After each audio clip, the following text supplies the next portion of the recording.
क्या कोई इंसान सच में हमारा घर बन सकता है? ये कहानी है रावी और चेतन की, दो ऐसे लोगों की जो एक दूसरे से दूर होकर भी कभी अलग नहीं हो पाए। प्यार, डर, हार्ट ब्रेक और सेकंड चांसेस से भरी ये कहानी शायद आपको अंदर तक महसूस होगी। अगर आप इमोशनल और डीप लव स्टोरीज पसंद करते हो तो वेलकम टू क्विरलूम चैनल को सब्सक्राइब जरूर करना, क्योंकि आगे कहानी और ज्यादा डेंजरस होने वाली है। रवि बालकनी में खड़ा नीचे सड़क पर गिरती बारिश को देख रहा था। रात के करीब 11 बज चुके थे, लेकिन मुंबई जैसी शहरों में रात कभी पूरी तरह सोती नहीं। नीचे गाड़ियों की आवाजें अब भी आ रही थीं। हवा में हल्की ठंड थी, लेकिन रवि के हाथ फिर भी पसीने से भीगे हुए थे। पीछे कमरे में चेतन लैपटॉप पर कुछ एडिट कर रहा था और बीच बीच में मुस्कुराकर खुद से बातें भी कर रहा था। पिछले कुछ महीनों से यही उनकी जिंदगी बन गई थी। छोटा सा रेंटेड अपार्टमेंट, 2 मग, एक ही किचन, आधी रात की चाय और हर छोटी चीज में साथ। कभी कभी रवि को लगता था कि उसने जितनी भी मुश्किलें देखी हैं, शायद सब उसे यहां तक लाने के लिए थीं। चेतन ने अचानक पीछे से आवाज दी, सुनो। रवि ने मुड़कर देखा। चेतन हाथ में मोबाइल लेकर उसकी तरफ देख रहा था। अगर मैं अभी मर गया ना, तो मेरे फोन का पासवर्ड तुम्हें पता है? रवि ने आंखें घुमाई। रात को 12 बजे लोगों को रोमांस आता है और तुम्हें मौत याद आती है। चेतन हंस पड़ा। अरे सीरियस हूं मैं।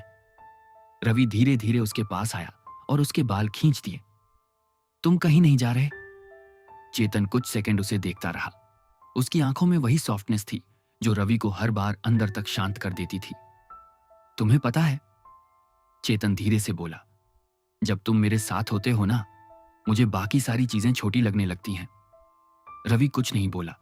वो हमेशा ऐसे मोमेंट्स में चुप हो जाता था, क्योंकि उसके अंदर फीलिंग्स बहुत जल्दी भर जाती थीं और चेतन को उसकी यही आदत पसंद थी। वो हर चीज लाउड तरीके से एक्सप्रेस नहीं करता था, लेकिन उसकी खामोशी भी बहुत कुछ बोलती थी। अगले दिन सुबह दोनों किचन में खड़े ब्रेकफास्ट बना रहे थे। चेतन लगातार बाक बाक कर रहा था, जबकि रवि बस उसे देख देख कर मुस्कुरा रहा था। देखना, चेतन ने ब्रेड टोस्ट करते हुए कहा, एक दिन हमारा अपना घर होगा। एक रूम सिर्फ पेंटिंग्स के लिए, एक छोटा स्टूडियो और बैल्कनी में प्लांट्स। रवि ने कॉफी मग आगे बढ़ाते हुए पूछा, और पैसे? चेतन तुरंत हंस पड़ा। तुम इमोशनल सीन खराब करने में गोल्ड मेडल जीतोगे। तभी डोरबेल बजी। चेतन भागकर दरवाजा खोलने गया। सामने सुशांत खड़ा था। लंबे बाल, ढीली टी शर्ट, हाथ में स्केचबुक और चेहरे पर वही कॉन्फिडेंट मुस्कान। क्या बात है? उसने अंदर आते हुए कहा। सुबह सुबह कपल गोल्स चल रहे हैं। चेतन हंस पड़ा और उसे अंदर खींच लिया। रवि ने हल्की स्माइल दी, लेकिन उसकी आंखों में वो वार्मथ नहीं थी जो चेतन के लिए होती थी। सुशांत चेतन का पुराना दोस्त था, बहुत पुराना। दोनों पहले साथ में डिजाइन कॉलेज में थे। चेतन अक्सर उसकी बातें करता था, कैसे दोनों रात रात भर प्रोजेक्ट्स बनाते थे, कैसे एक टाइम पर ऑलमोस्ट साथ शिफ्ट होने वाले थे, लेकिन फिर जिंदगी अलग डायरेक्शन में चली गई। रवि ने कभी ओपनली कुछ नहीं कहा, लेकिन उसे सुशांत के आसपास हमेशा हल्की बेचैनी महसूस होती थी। शायद इसलिए क्योंकि सुशांत चेतन को उस वर्जन में जानता था जिसे रवि ने कभी देखा ही नहीं। सुशांत सोफे पर फैलते हुए बोला, वैसे गुड न्यूज है, मेरा स्टूडियो रेनोवेशन पर जा रहा है, तो कुछ दिन मुझे टेम्पररी जगह चाहिए। चेतन तुरंत बोला, तो यहां आ जाओ। रवि ने तुरंत उसकी तरफ देखा। चेतन बिल्कुल कैजुअली बोल गया था, जैसे ये कोई बड़ी बात ही ना हो। सुशांत ने हंसते हुए कहा, पक्का? मैं डिस्टर्ब तो नहीं करूंगा? बिल्कुल नहीं, चेतन ने कहा। वैसे भी घर इतना खाली रहता है। रवि चुप हो गया। उसने कुछ नहीं कहा, लेकिन उसके अंदर कुछ हल्का सा खिंच गया था। रात को जब सुशांत चला गया तो अपार्टमेंट में अजीब सी चुप्पी थी। चेतन लैपटॉप बंद करके रवि के पास आया। क्या हुआ? रवि ने सिर हिलाया। कुछ नहीं। चेतन तुरंत समझ गया कि कुछ तो है। वो उसके पास बैठ गया। तुम्हें अच्छा नहीं लगा? रवि ने कुछ सेकंड बाद धीरे से पूछा। तुमने मुझसे पूछा भी नहीं। चेतन ने हल्का सा साई लिया। रवि, वो बस कुछ दिन रहेगा, मैंने मना नहीं किया। रवि बोला, बस पता नहीं। चेतन उसकी तरफ झुक गया। तुम जेलस हो? रवि तुरंत चिढ़ गया। बकवास मत करो। चेतन हंस पड़ा, लेकिन अगले ही पल उसने रवि का हाथ पकड़ लिया। तुम्हें पता है ना मेरे लिए क्या इंपॉर्टेंट है? रवि उसकी आंखों में देखने लगा। वो जानता था जवाब क्या है, लेकिन फिर भी उसके अंदर इनसिक्योरिटी धीरे धीरे जगह बना रही थी। अगले कुछ दिनों में सुशांत सच में वहां शिफ्ट हो गया। शुरू शुरू में सब नॉर्मल था। वो अपना काम करता, स्केचेस बनाता, जोक्स मारता।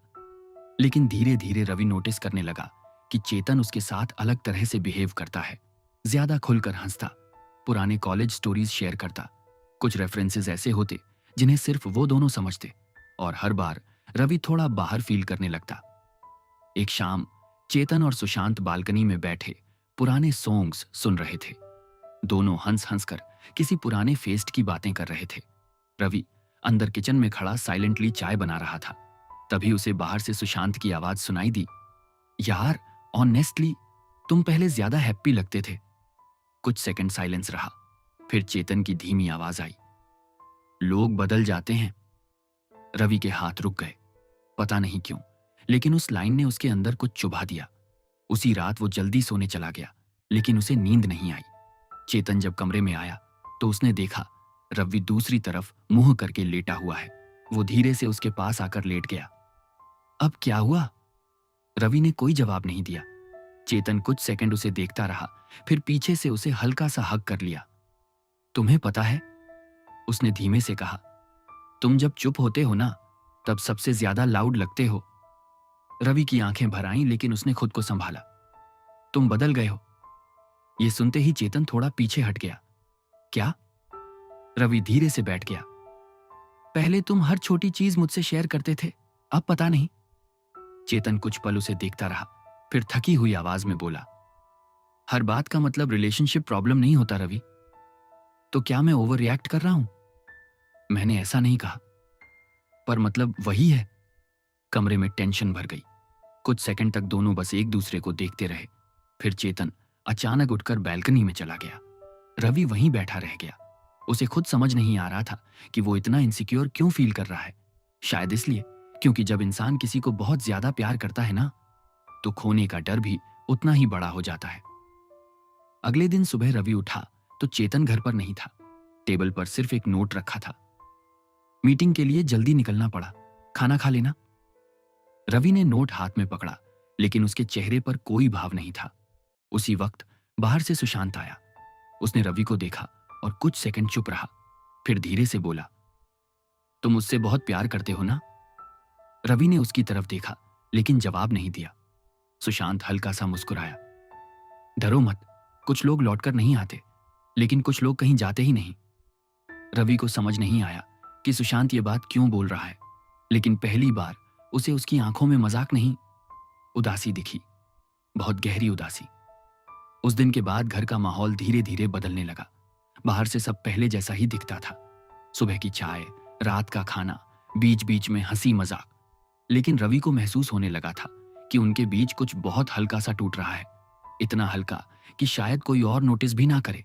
लेकिन जो इंसान प्यार में होता है ना, उसे सबसे पहले वही छोटी दरारें दिखाई देती हैं। शाम को चेतन ऑफिस से लौटा तो बहुत थका हुआ लग रहा था। उसने बैग सोफे पर फेंका और बिना कुछ बोले सीधा किचन में पानी लेने चला गया। रवि बालकनी में बैठा उसका इंतजार कर रहा था। पहले चेतन घर आते ही उसके पास आकर बैठ जाता था, दिन भर की रैंडम बातें करता था।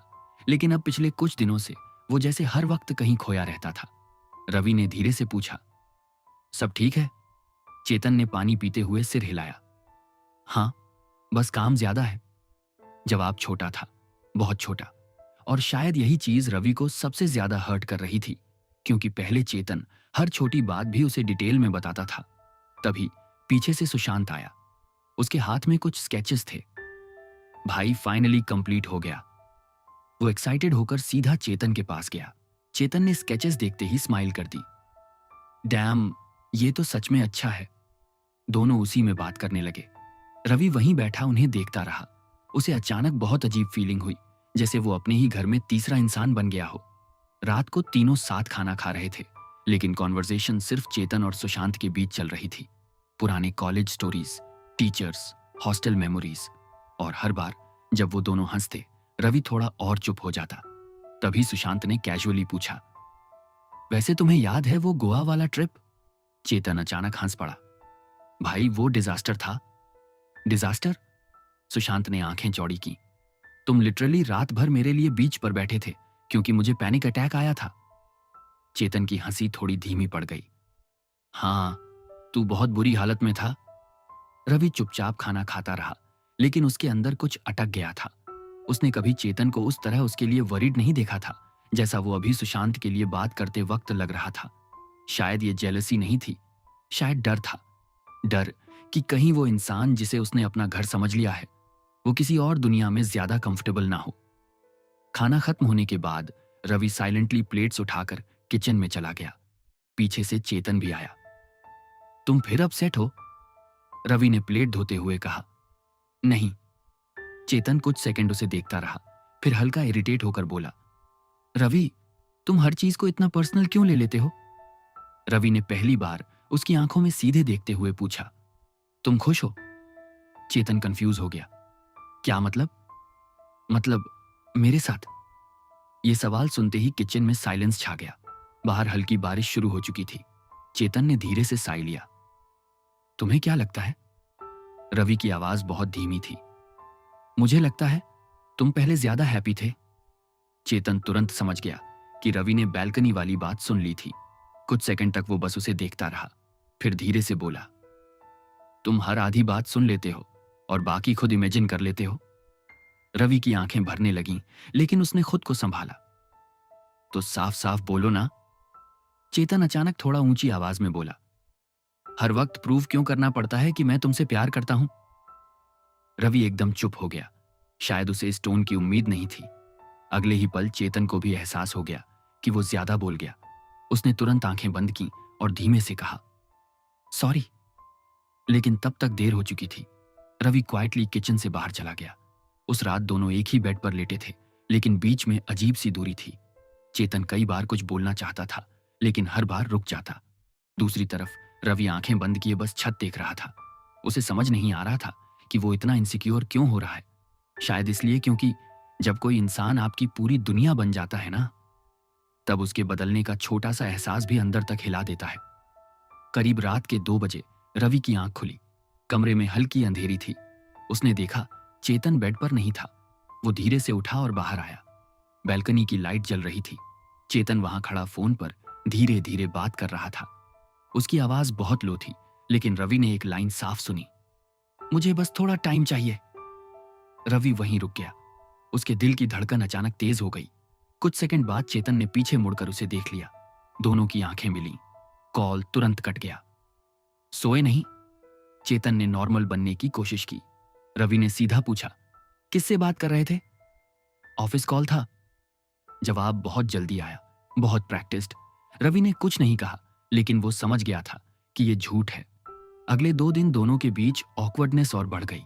चेतन कोशिश करता सब नॉर्मल रहे, लेकिन रवि अब हर छोटी चीज नोटिस करने लगा था। चेतन का बार बार फोन चेक करना, लेट रिप्लाईज, और सबसे ज्यादा सुशांत के साथ उसका अचानक कंफर्टेबल हो जाना। एक शाम रवि बैल्कनी में अकेला बैठा था। नीचे सड़क पर ट्रैफिक की लाइट्स चमक रही थीं। तभी सुशांत क्वाइटली उसके पास आकर बैठ गया। कुछ देर दोनों चुप रहे। फिर सुशांत ने धीरे से कहा, तुम मुझसे नफरत करते हो? रवि ने तुरंत उसकी तरफ देखा। नहीं। सुशांत हल्का सा मुस्कुराया। झूठ बोलते वक्त तुम्हारी आईब्राउज हल्की ऊपर हो जाती हैं। पहली बार रवि थोड़ा ऑकवर्ड हुआ। सुशांत ने रेलिंग की तरफ देखते हुए कहा, मैं तुम्हारी जगह होता ना, तो शायद मैं भी इनसिक्योर फील करता। रवि कुछ बोल नहीं पाया। उसके अंदर जितना गुस्सा था, उससे ज्यादा कंफ्यूजन था। तभी सुशांत ने बहुत धीमी आवाज में कहा, लेकिन एक बात बोलूं? रवि ने उसकी तरफ देखा। चेतन तुम्हें जिस तरह देखता है ना, उस तरह उसने किसी को नहीं देखा। रवि की सांस हल्की रुक गई। फिर भी उसकी आवाज टूट गई। फिर भी मुझे डर लगता है। सुशांत कुछ सेकंड उसे देखता रहा। उसकी आंखों में अब वो प्लेफुल वाइब नहीं थी, सिर्फ थकान थी। प्यार में सबसे डेंजरस चीज चीटिंग नहीं होती रवि, उसने धीरे से कहा। डेंजरस चीज होती है फियर, क्योंकि फियर इंसान से वो सब करवा देता है जो वो नॉर्मली कभी नहीं करता। उसी वक्त अंदर से चेतन की आवाज आई, रवि। दोनों ने पीछे मुड़कर देखा। चेतन दरवाजे पर खड़ा था। उसके चेहरे पर टेंशन साफ दिख रही थी। मुझे तुमसे बात करनी है। रवि धीरे धीरे उठकर अंदर गया। कमरे में आते ही चेतन ने दरवाजा बंद कर दिया। कुछ सेकंड तक वो बस खामोश खड़ा रहा, जैसे वर्ड्स ढूंढ रहा हो। फिर आखिर उसने धीरे से कहा, मुझे यूके से ऑफर आया है। रवि की आंखें सिकुड़ गईं। किस चीज का ऑफर? चेतन ने नजरें झुका लीं। 6 मंथ्स प्रोजेक्ट, लंदन। कमरे में अचानक सन्नाटा छा गया। रवि कुछ सेकंड तक बिल्कुल स्थिर खड़ा रहा। उसे लगा जैसे किसी ने उसके अंदर से हवा खींच ली हो। फिर उसने बहुत धीरे से पूछा, और तुम्हें यह बात अभी बतानी सही लगी? चेतन कुछ सेकंड तक बिल्कुल चुप खड़ा रहा। उसकी आंखों में गिल्ट साफ दिखाई दे रहा था, लेकिन शायद उससे ज्यादा डर था। रवि लगातार उसे देख रहा था। उसके अंदर जैसे 1000 बातें एक साथ घूम रही थीं। लंदन, 6 महीने, और सबसे बड़ी बात, चेतन ने उससे ये बात छुपाई थी। कब से पता है तुम्हें? रवि की आवाज बहुत धीमी थी, इतनी धीमी कि सुनने वाले को लगे शायद वो टूटने से खुद को रोक रहा है। चेतन ने नजरें झुका लीं। 2 हफ्ते से। रवि हल्का सा हंस पड़ा, लेकिन उस हंसी में दर्द था। 2 हफ्ते? वो धीरे से दोहराता रहा। 2 हफ्ते तक तुम हर दिन मेरे सामने बैठे, मेरे साथ खाना खाया, मेरे साथ सोए, और एक बार भी नहीं बताया? मैं बताना चाहता था, चेतन ने तुरंत कहा, बस सही टाइम नहीं मिल रहा था। सही टाइम? रवि की आंखें भर आईं। या फिर तुम डिसाइड कर रहे थे कि जाना है या नहीं? कमरे में भारी साइलेंस फैल गया। बाहर बारिश फिर शुरू हो चुकी थी। खिड़की पर गिरती बूंदों की आवाज अब और साफ सुनाई दे रही थी। चेतन धीरे धीरे रवि के करीब आया। मैं कंफ्यूज था, उसने बहुत धीमी आवाज में कहा। कंफ्यूज्ड? रवि ने उसकी तरफ देखा। किस चीज में कंफ्यूज्ड? चेतन कुछ बोल नहीं पाया, शायद क्योंकि जवाब खुद उसे भी साफ नहीं था। रवि ने पहली बार उसके चेहरे पर वो अनसर्टेनिटी देखी जिससे वो हमेशा डरता था। वही डर जो पिछले कुछ दिनों से उसे चैन से सोने नहीं दे रहा था। तुम जाना चाहते हो? यह सवाल बहुत सीधा था और शायद सबसे मुश्किल भी। चेतन ने तुरंत जवाब नहीं दिया, बस कुछ सेकंड तक उसे देखता रहा, और यही साइलेंस रवि को अंदर तक तोड़ गया। उसने धीरे से सिर हिलाया, जैसे अब उसे सब समझ आ गया हो। तुम जाना चाहते हो? चेतन तुरंत बोला। रवि लिसन। लेकिन रवि पीछे हट गया। नहीं, अब कुछ एक्सप्लेन मत करो। उसकी आंखों में आंसू थे, लेकिन आवाज सरप्राइजिंगली काम थी। मैं बस एक चीज समझ नहीं पा रहा। वो हल्का सा हंसा। मैं तुम्हारे इतने करीब था, फिर भी तुम अपने सबसे बड़े फैसले में मुझे शामिल नहीं कर पाए। ये सुनते ही चेतन के चेहरे का रंग उतर गया, क्योंकि बात सिर्फ लंदन की नहीं थी। बात उस दूरी की थी जो धीरे धीरे उनके बीच बन चुकी थी, और अब पहली बार वो दोनों उसे साफ देख पा रहे थे। उसी वक्त दरवाजे पर हल्की नॉक हुई। सुशांत था। उसने दोनों के चेहरे देखे और तुरंत समझ गया कि कुछ बहुत गलत हो चुका है। मैं बाद में आता हूं। वो मुड़ने लगा, लेकिन चेतन ने थकी हुई आवाज में कहा, नहीं, ठीक है। रवि तुरंत दूसरी तरफ देखने लगा। वो नहीं चाहता था कि कोई उसे उस हालत में देखे, लेकिन सुशांत वहीं दरवाजे के पास खड़ा रहा। कमरे का माहौल इतना भारी था कि किसी की भी सांस अटक जाए। कुछ सेकंड बाद रवि धीरे से बोला, तुम जाओगे? चेतन ने इस बार साफ जवाब दिया, मुझे नहीं पता, लेकिन जाना चाहते हो? चेतन चुप रहा। रवि ने आंखें बंद कर लीं। उस साइलेंस ने उसे जवाब दे दिया था। अचानक उसे पिछले कुछ महीनों की बहुत सारी बातें याद आने लगीं। चेतन का बार बार फ्यूचर की बातें अवॉइड करना, हर सीरियस डिस्कशन को जोक में बदल देना, और उसका वो सेंटेंस, लोग बदल जाते हैं। शायद चेतन काफी समय से बदल रहा था, और रवि उस बदलाव को एक्सेप्ट नहीं कर पा रहा था। रात बहुत भारी गुजरने वाली थी। बाद में सुशांत क्वाइटली अपने कमरे में चला गया। रवि बैल्कनी में बैठा रहा। बारिश अब धीमी हो चुकी थी, लेकिन हवा बहुत ठंडी थी। चेतन अंदर से उसे देख रहा था, लेकिन उसके पास जाने की हिम्मत नहीं हो रही थी, क्योंकि पहली बार उसे एहसास हुआ था कि शायद उसने सच में रवि को हर्ट किया है, बहुत ज्यादा। करीब आधे घंटे बाद वो धीरे धीरे बालकनी में आया और रवि के पास बैठ गया। दोनों कुछ देर तक बिना कुछ बोले नीचे सड़क देखते रहे। फिर चेतन ने धीरे से कहा, मैं भाग नहीं रहा तुमसे। रवि हल्का सा मुस्कुराया, लेकिन जा तो रहे हो। 6 मंथ्स फॉरएवर नहीं होते। कभी कभी 6 मंथ्स इनफ होते हैं किसी को बदलने के लिए। चेतन उसकी तरफ देखने लगा। रवि की आंखें लाल थीं, लेकिन उनमें गुस्सा नहीं था, सिर्फ डर था, बहुत गहरा डर। तुम्हें पता है मैं इतना इनसिक्योर क्यों हो जाता हूं? रवि ने अचानक पूछा। चेतन चुप रहा। क्योंकि मुझे हमेशा लगता है कि लोग इवेंटुअली मुझे छोड़ देंगे। उसकी आवाज कांप गई। पहले पापा चले गए, फिर माँ, फिर हर वो इंसान जिस पर मैंने ट्रस्ट किया, और अब। वो रुक गया। चेतन की आंखें भरने लगीं। उसने धीरे से रवि का हाथ पकड़ने की कोशिश की, लेकिन रवि ने हाथ पीछे खींच लिया। वो छोटी सी चीज चेतन को अंदर तक लगी। मैं तुम्हें छोड़कर नहीं जा रहा, उसने ऑलमोस्ट फुसफुसाते हुए कहा। रवि ने उसकी तरफ देखा। फिर मुझे साथ क्यों नहीं ले जा रहे? यह सवाल सुनते ही चेतन बिल्कुल चुप हो गया, क्योंकि उसके पास जवाब नहीं था। सच ये था कि उसने इस बारे में कभी सीरियसली सोचा ही नहीं था। शायद वो खुद भी अपने फ्यूचर को लेकर इतना कंफ्यूज था कि किसी और को उसमें जगह देने से डर रहा था। और रवि को पहली बार महसूस हुआ कि प्यार हमेशा इनफ नहीं होता। कभी कभी दो लोग एक दूसरे से बहुत प्यार करते हैं, लेकिन फिर भी एक जैसी जिंदगी इमेजिन नहीं कर पाते। उसी वक्त अंदर से सुशांत की आवाज आई, चेतन। दोनों ने पीछे देखा। सुशांत दरवाजे के पास खड़ा था। उसके चेहरे पर टेंशन थी। तुम्हारा फोन लगातार बज रहा है। चेतन अंदर गया। कुछ सेकंड बाद उसकी आवाज सुनाई दी, व्हाट? रवि तुरंत उठकर अंदर आया। चेतन के चेहरे का रंग उड़ा हुआ था। क्या हुआ? चेतन ने धीरे से फोन नीचे किया। प्रोजेक्ट प्रेप के लिए मुझे अगले हफ्ते निकलना होगा। कमरे में साइलेंस फैल गया। अगले हफ्ते, यानी उनके पास अब सिर्फ कुछ दिन बचे थे। रवि ने कुछ नहीं कहा। वो बस धीरे धीरे पीछे हट गया। उसके चेहरे पर कोई एक्सप्रेशन नहीं था, और शायद वही सबसे डरावनी बात थी। इस पार्ट में इतना ही। अगर पार्ट 2 चाहिए तो कमेंट करो। पार्ट 2। कुछ रिश्ते खत्म नहीं होते, बस अधूरे रह जाते हैं। लेकिन रवि अभी नहीं जानता कि चेतन की वापसी सिर्फ प्यार नहीं, एक बहुत बड़ा सच भी लेकर आई है। और जब वो सच सामने आएगा, शायद सब कुछ बदल जाएगा। अगर कहानी ने दिल छुआ हो तो वीडियो को लाइक करो, शेयर करो, और क्वियरलूम को सब्सक्राइब जरूर करना, क्योंकि अगले पार्ट में इमोशंस और सस्पेंस दोनों अपनी लिमिट पार करने वाले हैं।